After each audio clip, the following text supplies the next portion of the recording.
10년 전 지인에게 수면 유도제 등 약물을 불법으로 투여해서 숨지게 하고 차량으로 공원 주차장에 시체를 유기까지 했던 사건 기억하십니까?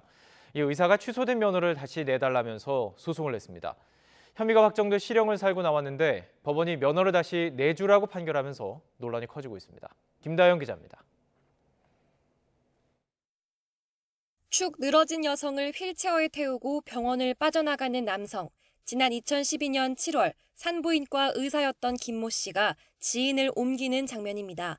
김 씨는 잠을 푹 자게 해달란 지인의 요구에 수면 유도제와 마취제 등 13가지 약물을 무분별하게 섞어 불법 투여했는데 이 가운데 마약류도 있었습니다.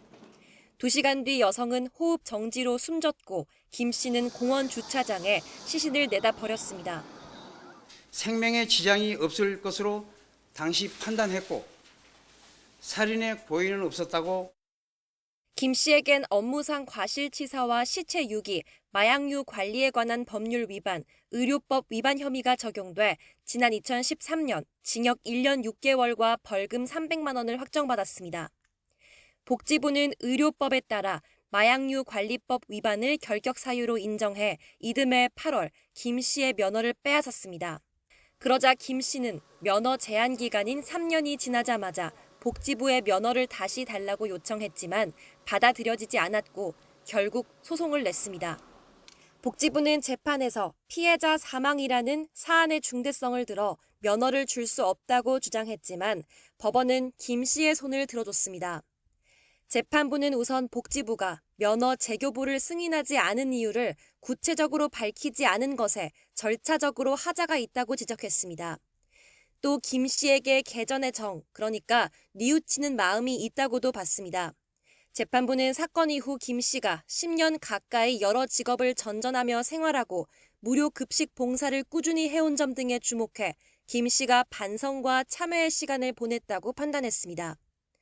그러면서 한 번 더 재기와 봉사의 기회를 주는 게 의료법 취지와 공익에 부합한다고 결론지었습니다.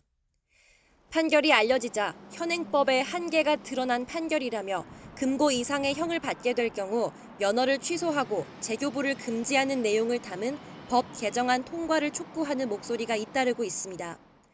재교부하지 않고 또 제2, 제3의 사고를 방지하도록 할 필요가 있거든요. 개전의 정이나 의사를 다시 할 수 있는 공익적인 목적에 대한 평가가 돼야 되는데 법원이 좀 더 온정적으로 본 것 같아요.